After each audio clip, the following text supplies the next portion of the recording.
casos de brujería.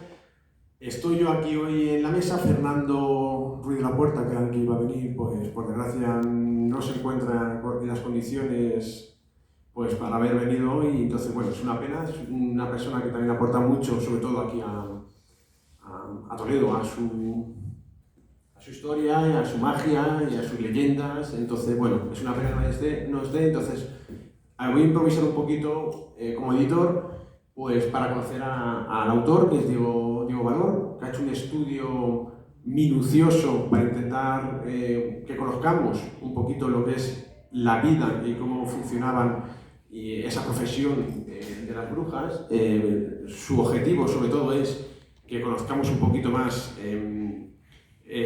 su vida y su forma de trabajar, entre comillas, y para eso pues, ha hecho un estudio minucioso a través del Archivo Nacional, del Archivo Histórico Nacional, que por cierto voy a aprovechar para agradecer al Archivo Nacional Histórico Nacional por permitirnos sacar imágenes que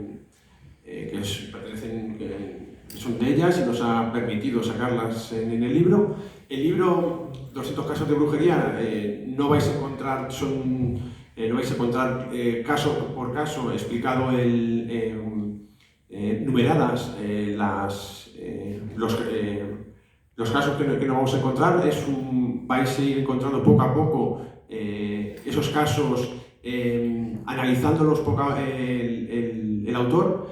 Y nada, y sobre todo, pues aquí en Toledo sabemos que incluso tenemos un barrio de brujas que está por la zona del Pozo Amargo, entonces, es decir, que es un tema aquí toledano, y además la mayoría de los casos que vamos a encontrar en este libro son casos toledanos y de Madrid, la mayoría toledanos, entonces yo creo que tampoco me voy a extender mucho yo en explicar lo que es la brujería, porque para eso tenemos al experto que ha escrito este libro, este fantástico libro, que es Diego Valor, así que os dejo con él. Bueno, muchas gracias por estar aquí conmigo, agradecer a la Fundación el que me permita estar aquí en el castillo con vosotros, agradecimiento que quiero hacer a Luis, que realmente él ha sido el activista de este proyecto, y este proyecto ha salido gracias a su intervención maravillosa, y yo se lo agradezco de corazón.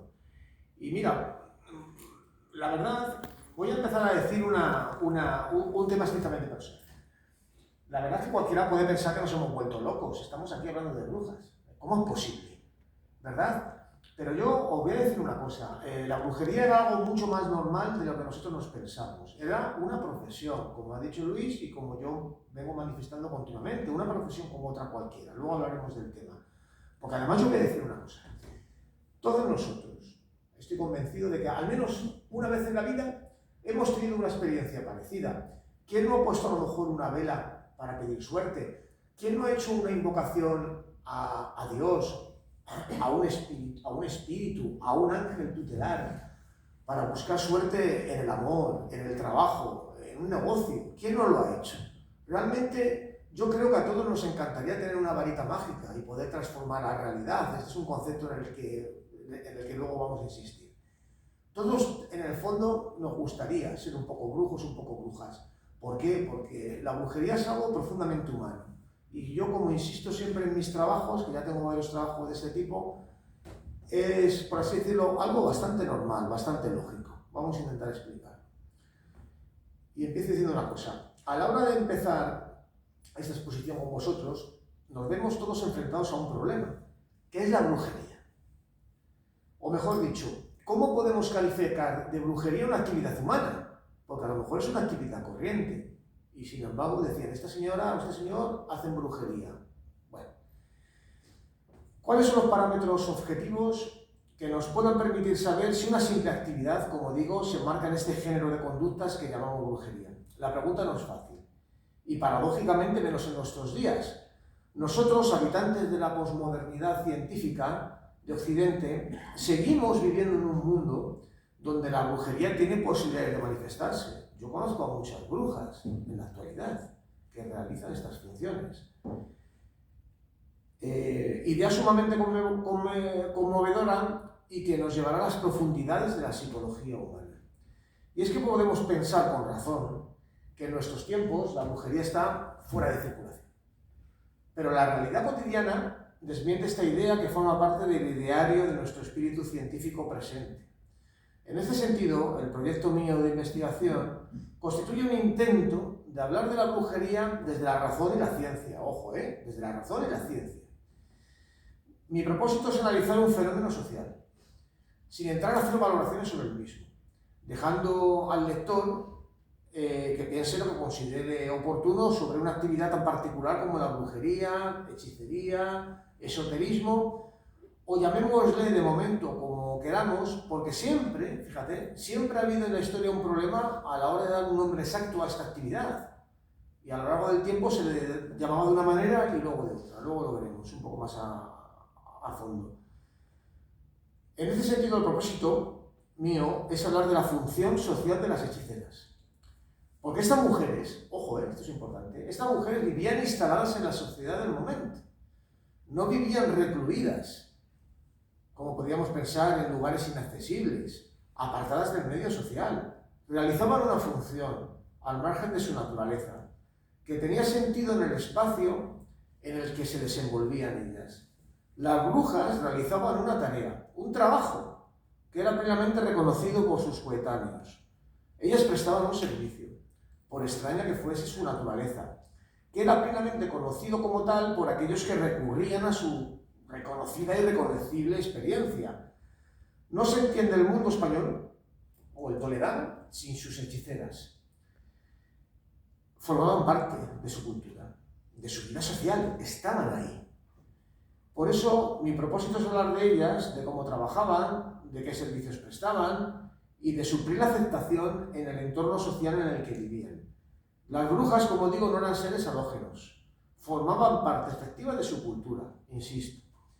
Conviene no olvidar esta idea y así desmentir esa visión romántica y falsa que dice que las brujas eran mujeres que vivían apartadas del entorno social. No.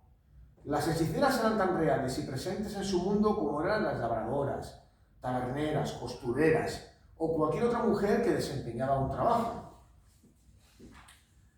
A ello tenemos que añadir una aparente contradicción. Bajo el capítulo general y la acusación formal de brujería se esconden varias situaciones. Tendríamos que distinguir, por mor de una mayor claridad, entre brujería y hechicería. No son exactamente lo mismo, aunque todas ellas, todas estas mujeres, al margen de esa circunstancia, fueron procesadas bajo la misma fórmula procedimental. La brujería, en mi opinión, es una cualidad innata personal de aquella persona que tiene unas especiales cualidades, sean las que sean. Es una persona que realiza un trabajo en base a invocaciones a demonios, espíritus tutelares y que hace hechizos y maleficios. Realiza una tarea maléfica o demoníaca, pero también puede hacer una tarea benigna, hacer el bien.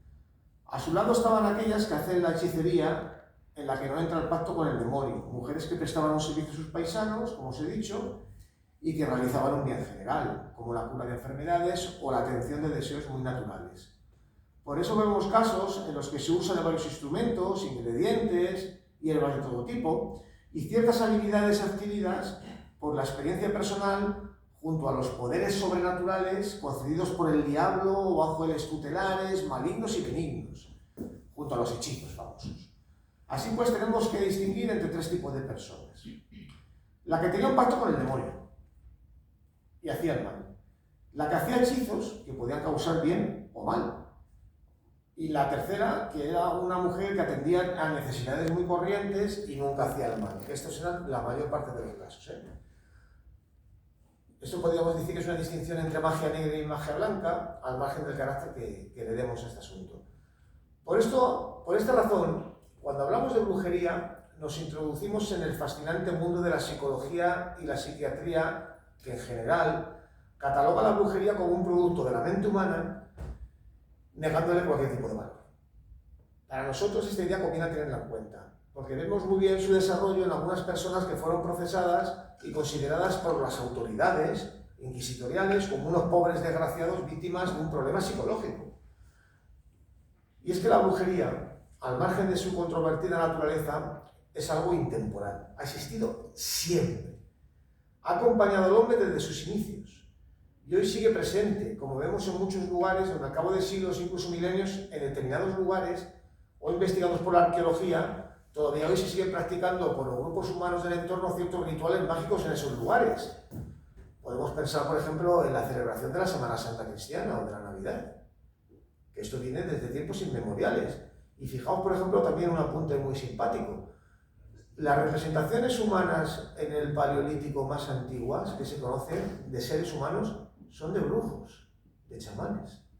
La primera vez que un hombre, pinta a un brujo, a un chamán. Podemos hablar también de la valoración que se ha realizado desde la psicología de la brujería, apuntando siempre a que las brujas y brujos eran personas dotadas de una personalidad muy especial, que en algunos casos podía ser resultado de una enfermedad mental, ojo. Según esto, la brujería forma parte de esa parte infantil de la psique humana. Y realmente cuando vemos el comportamiento general de muchas brujas, vemos de forma clara esta actitud, el desarrollo de una fantasía infantil que toma forma a través de una práctica ritual. Característica que en todo caso no era sentida por los clientes de las brujas, que querían que formaban parte de su realidad sentida. El cliente que iba a ver una bruja estaba convencido de que esta mujer tenía poder y él tenía una necesidad y la expresaba y esta mujer cumplía un trabajo. Las brujas realizaban el aparente truco de hacer que se manifieste lo subyacente en la mente del hombre, su pensamiento mágico.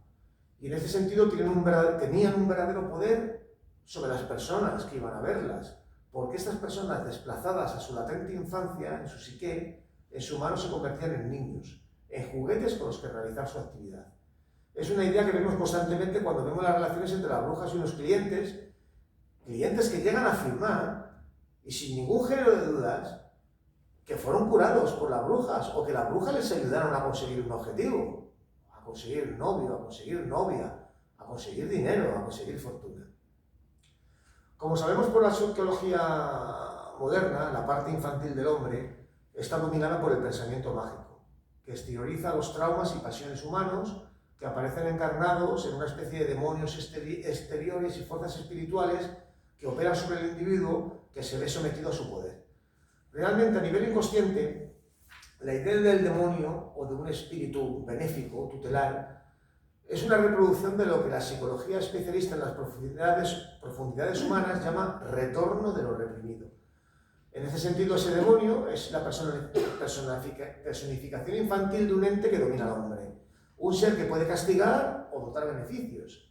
En el caso del demonio, además, se refuerza por una idea paranoide de ese castigo que llega al hombre sin culpa. El demonio es un tentador y un castigador que somete al hombre a su tormento y a sus tentaciones. Tiene poder total sobre el hombre.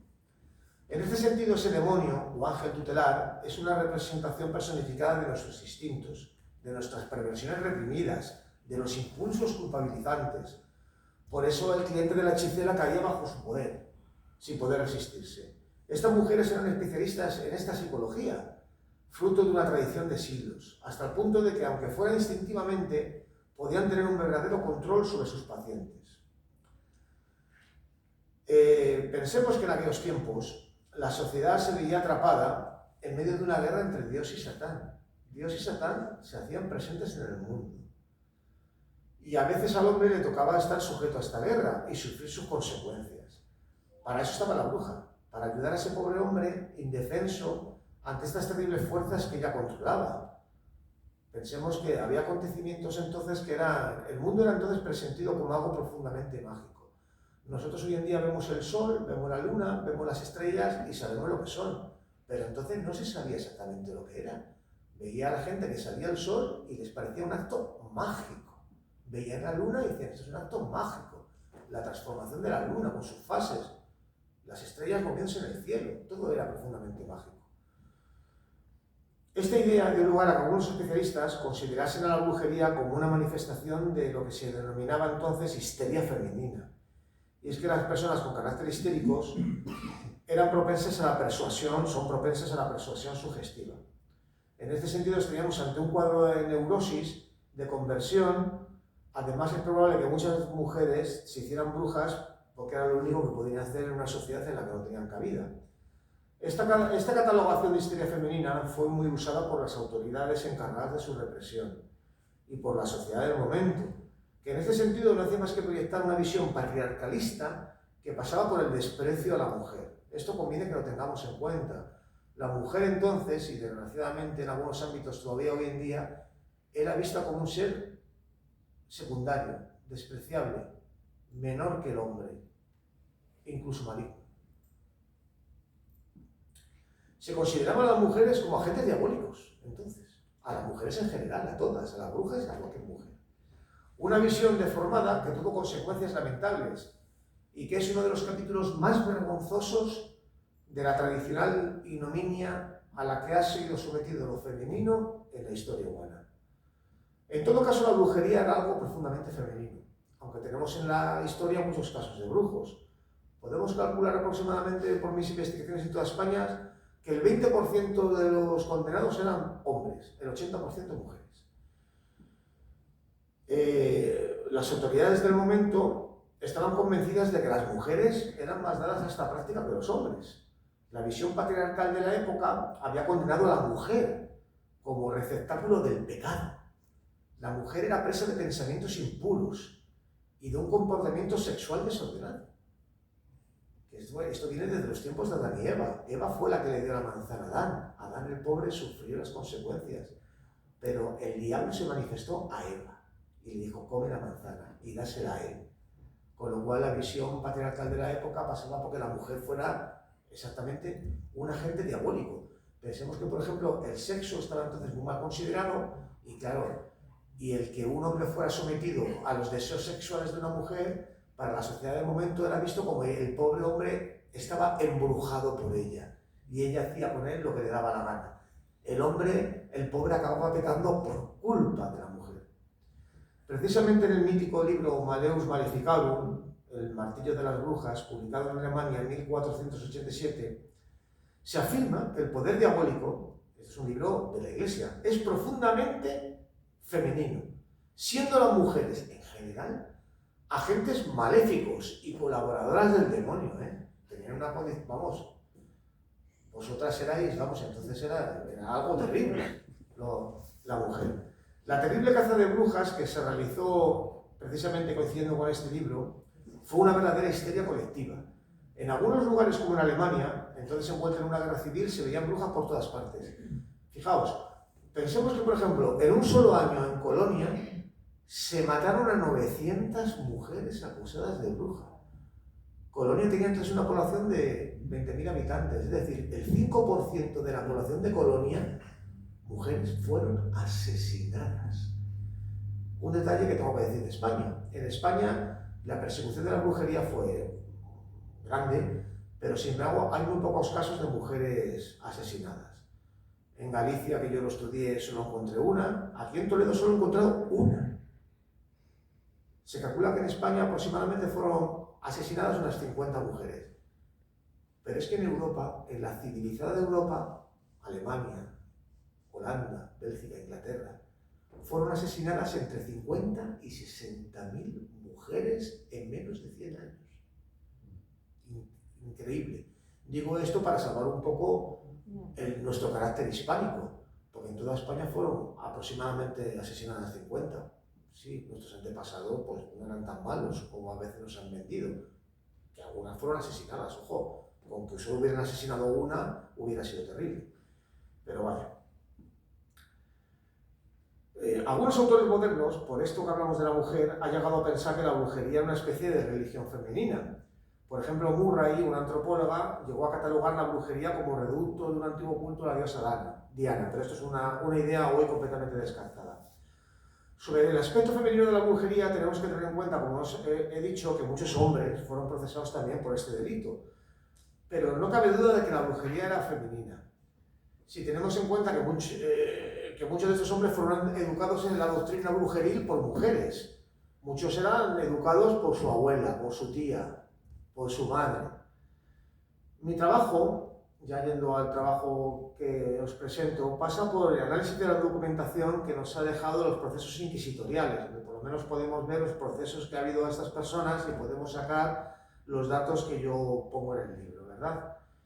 Ya sabemos la Inquisición lo que fuera. La Inquisición tenía que mantener la pureza de la fe católica y tenía que velar por la limpieza de aquellas actitudes y formalidades que pudieran suponer un cisma en la uniformidad religiosa. Todo el mundo tenía que creer exactamente lo mismo. Desde el principio, para la Inquisición, se prestará atención al famoso pacto con el demonio. Pero fijaos, con el tiempo, ya llegando al siglo XVIII, ya prácticamente no se habla de pacto con el demonio. Eso fue sobre todo en el siglo XVI y en el siglo XVII. El siglo XVIII fue un siglo de la Ilustración y se empezó a ver la brujería como algo profundamente, como un producto de la ignorancia. Hasta tal punto que fijaos que en el siglo XVIII la mayoría de las brujas eran procesadas por la acusación de ser estafadoras. Ya ni siquiera se las llamaba brujas, porque ya la sociedad de aquel momento decía, esto no tiene nada ni de diablo, ni de demonio, ni de nada. Estas son unas señoras que engañan a la gente y les venden la burra de que van a hacer un hechizo para conseguir algo. Estafadoras, les decían. Mi trabajo se basa en las declaraciones de los procesos inquisitoriales.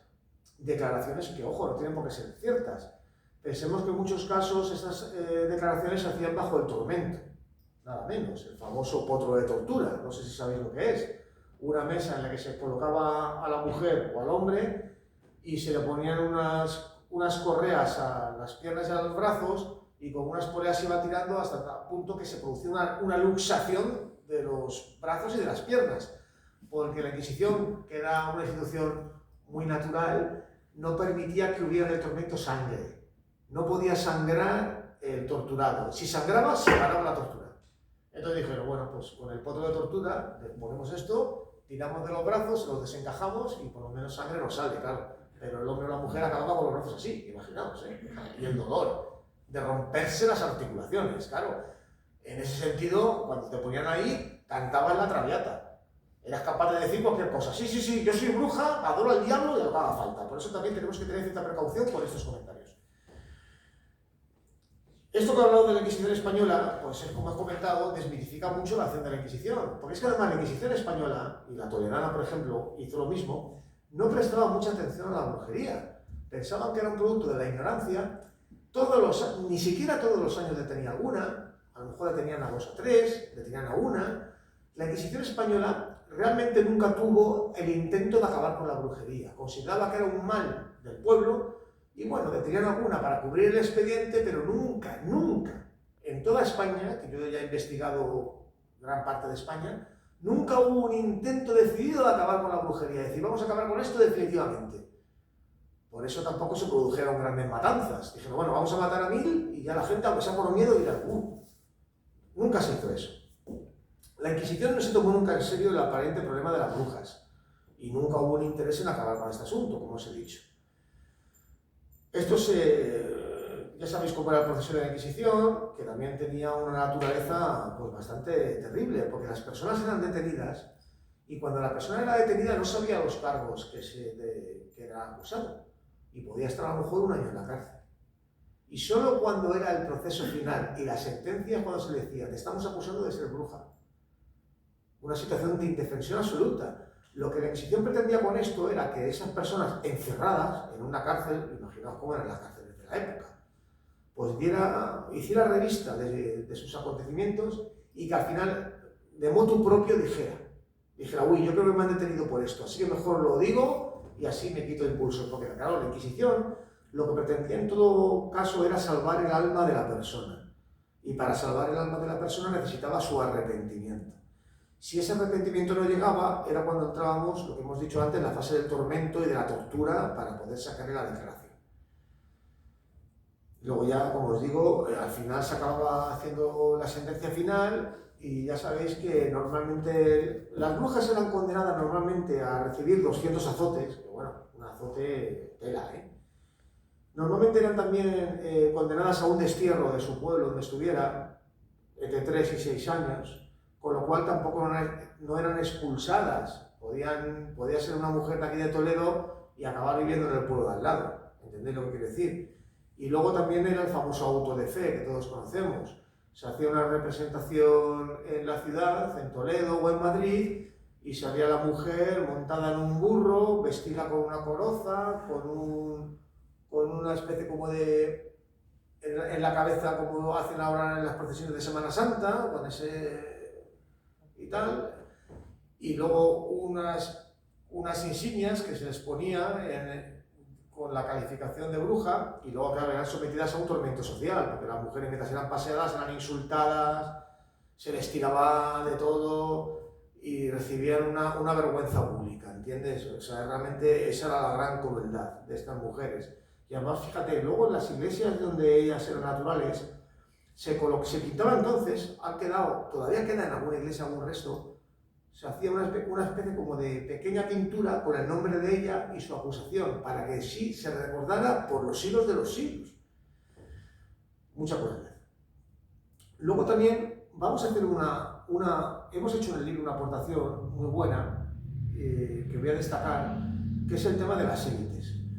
Nosotros podemos pensar que las brujas eran personas del pueblo, personas sencillas, que llevaban una vida más o menos muy miserable. Y nos equivocamos. Las élites sociales también practicaban la brujería, porque la brujería, como yo os he dicho, es algo profundamente transversal. Afectaba a todas las personas humanas. Y las personas de la alta sociedad de la época también practicaban la brujería. Fíjate, en otro libro que tengo yo publicado, hablo de que, por ejemplo, una sobrina del duque de Alba, nada menos, fue procesada por bruja, porque se le aparecía el diablo y dormía con él, tenía relaciones sexuales con un demonio por la noche. La sobrina del duque de Alba, una princesa de la alta sociedad. Las brujas y los brujos toledanos, mayoritariamente, eran personas de escasos recursos. Pero también tenemos estas personas de la alta sociedad que también practicaban la brujería. Porque, como he dicho, la brujería es un fenómeno que trasciende a las clases sociales. Las personas de la jerarquía social practicaban la hechicería. Oye, en el libro veréis infinidad de sacerdotes que practicaban la brujería, de monjas. Pensemos también que el sacerdote era entonces sentido como una persona muy especial. Las personas pensaban que los sacerdotes eran como magos, que realizaban el acto de la consagración del cuerpo y la sangre del Señor. Y la misa entonces era sentida como un ritual mágico. Y entonces el sacerdote era visto como un mago. Por eso había mucha gente que acudía al sacerdote a hacer las consultas de este tipo. Y los sacerdotes pues hacían prácticas de este tipo. Y daban hechizos y hacían oraciones especiales. ¿Entendéis lo que quiero decir? Además, las élites sociales, la alta sociedad, siempre ha sentido una especial fascinación por la magia y la brujería desde el inicio de los tiempos. Reyes, emperadores, papas han practicado la brujería. Obispos, cardenales, ¿cómo no lo iban a practicar los sacerdotes? ¿Entendéis?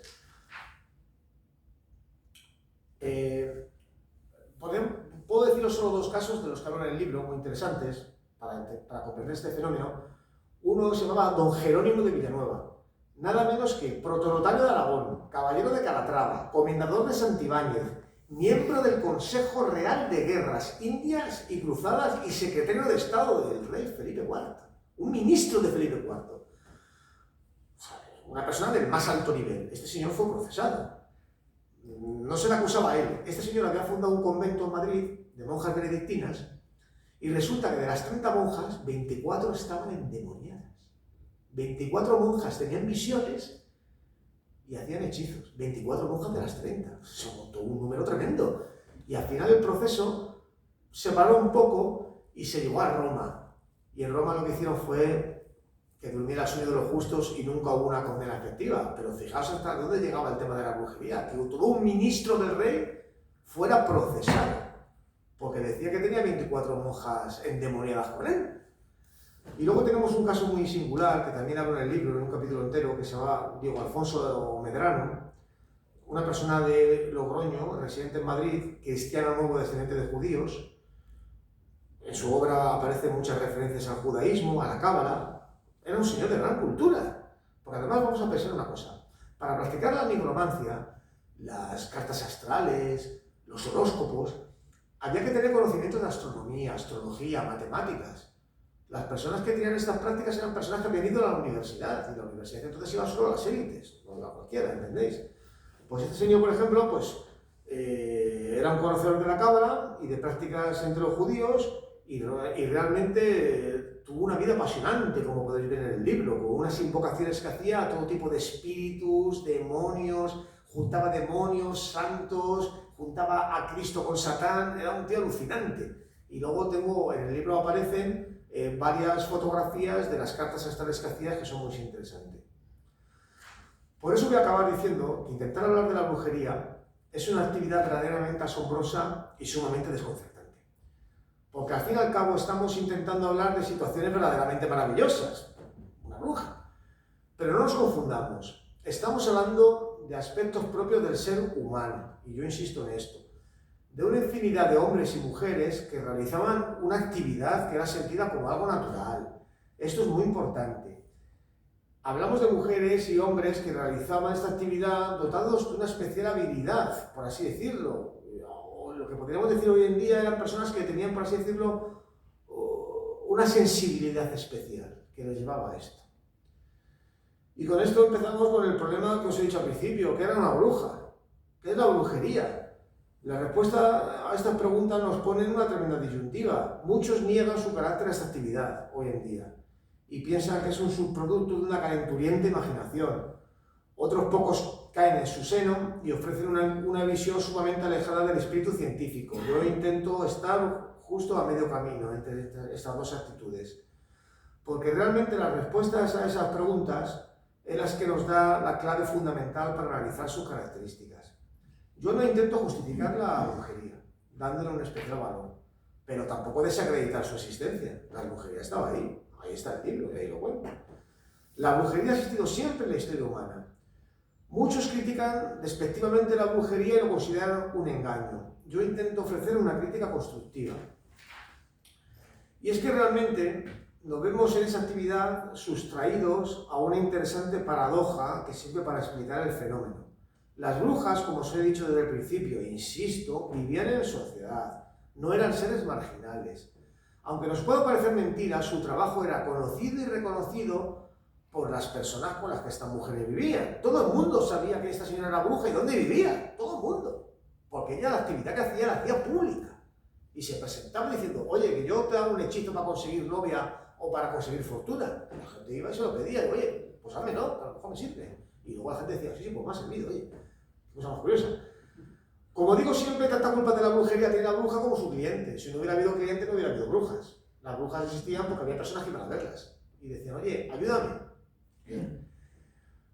Porque como os he dicho, el mundo se presentía como algo profundamente mágico entonces, como os he comentado, con lo cual para la gente acudir a la magia era una realidad sentida como ordinaria, era lógico y normal.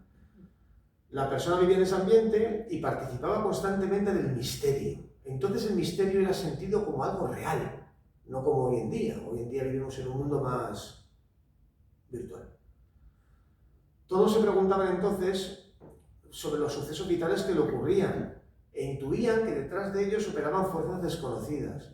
Entonces de repente había un terremoto, un incendio, una inundación y la gente decía, aquí está pasando algo, el diablo está por aquí cerca.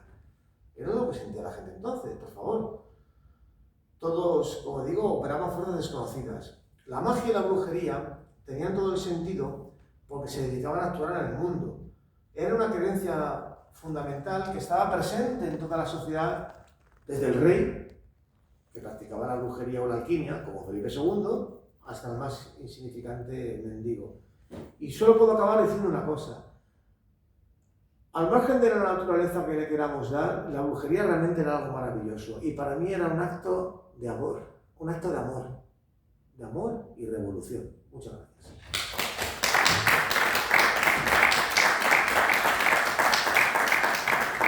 Bueno, pues si alguien quiere hacer alguna pregunta o al autor, aprovechar ahora y nada. Y si no, ha sido un placer que hayáis venido y habéis acompañado aquí a la editorial Universo Oculto Ediciones y a...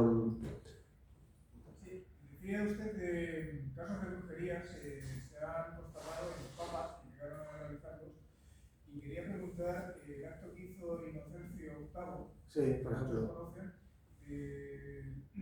Darle la sangre a una serie de jóvenes para que la inutiló, y que eso fue la causa de su muerte, con el fin de que quería vivir tiempo, a lo mejor puedes exagerar eternamente, pero decía que en la sangre estaba el quid de la vida y que podía rejuvenecerse. ¿Eso entraría dentro de las prácticas de brujería como ha investigado usted? Hombre, ¿O se consideraba brujería en aquel momento? Evidentemente.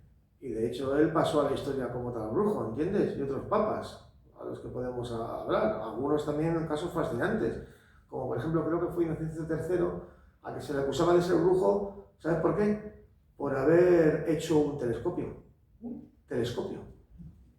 ¿Entiendes? También te das cuenta que la acusación de brujería era una acusación que se hacía con muchísima libertad. Y muchas veces bajo el capítulo de la brujería se acusaba a gente que tenía, por ejemplo, relojes. Y se le acusaba de ser brujo por tener relojes mecánicos, que era visto como una máquina infernal. Y entonces, en el caso de este papa, evidentemente, eso fue una práctica. La práctica del uso de la sangre es bastante corriente. En el libro hablo de algún caso, sobre todo, por ejemplo, del uso de la sangre menstrual, fíjate. Y entonces, claro, efectivamente era una práctica brujeril, pero es que en los papas ha habido muchos casos de papas que se dedicaban a estas prácticas, es lo que te puedo decir. Aquí tenemos el caso, que yo siempre lo he entendido así, del cura volador, o mismamente Juanelo Turriano, que por haber hecho un hombre que andaba sola, enseguida la Inquisición dijo, aquí tiene que haber algo... Sí, efectivamente, algo fue investigado. Una brujería, pero el cura volador también. El cura volador también. ¿Quién? El cura volador. Ese no lo conozco. Bueno, pues uno que inventó un... y se le enterró en San Román. Luego vinieron de Bélgica, me parece, de Bélgica no, de Brasil, porque era brasileño.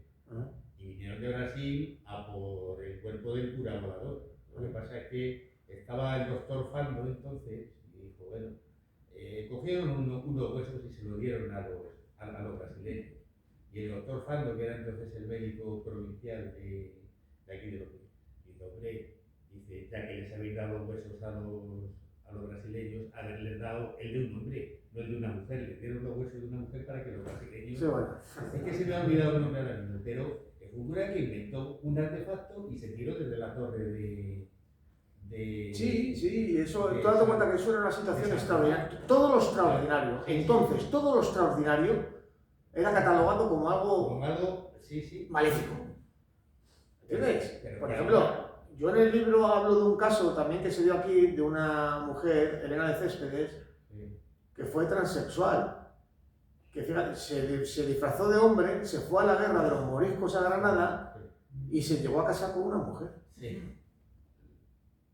Y esta mujer fue acusada de bruja por ser transexual. ¿Qué tiene que ver una cosa con la otra? Es que tú date cuenta, como te digo, que bajo la acusación formal de brujería se metía de todo, era una especie como de cajón desastre. Cuando no sabía qué decir de alguien decían, es bruja. Por ejemplo, hay un caso, quiero recordar, en el pueblo de Montalbán, a una señora que se la acusó de bruja, ¿y sabes lo que era? La dueña de un prostíbulo. Porque estaba muy relacionado. Entonces, claro, como era la dueña del prostíbulo y había montado un escándalo en la puebla de Montalbán con el negocio, dice, ¿y de qué podemos acusar a esta mujer? Pues la acusamos de bruja, que así ya por lo menos el proceso se pone en marcha y ya haremos. Y decimos que manipula a los hombres y que los tiene a todos dominados por artes maléficas. Los hombres que iban a verla para tener sexo, no para hacer el mal. Pero bueno, pues te quiero decir con eso que bajo el capítulo general de brujería entraba cualquier cosa. Si es que nos encontramos casos verdaderamente curiosos. Hija, a una mujer también fue acusada de brujería, siempre lo que era fisioterapeuta y se dedicaba a coger y curar el dolor de espalda. Y por curar el dolor de espalda fue acusada de bruja. ¿Cómo es posible? Pues sí. Porque lo que tenía la brujería es que era un capítulo bajo el cual podía entrar cualquier cosa. El caso era poner en marcha el proceso. Y en muchos casos también había inquinas personales. A lo mejor se acusaba a una mujer de bruja y la acusaba a la vecina que le tenía manía. Y como no se le dedica a acusarla, dice, mi vecina es bruja, que yo la veo que por las noches reza una estrella. Hola. Y a la señora se le llama detenida. Nada. Luego a lo mejor era suelta. En muchos casos fueron las sueltas, muchas de ellas. Pero el proceso se ponía en marcha. Y tela, y se tiraban a lo mejor 1 año o 2 años en la cárcel. Hasta que las absolvían y decían, no, vaya usted que usted no es bruja. Es que la señora esta la acusa injustamente. Sí. Pero los 2 años que se había tirado en la trena, se los quitaban aquí. Bueno, ¿alguna pregunta más o cerramos aquí el acto de la presentación? Yo os agradezco de corazón vuestra asistencia y estoy a vuestra entera disposición para cualquier cosa. Pues nada, muchas gracias.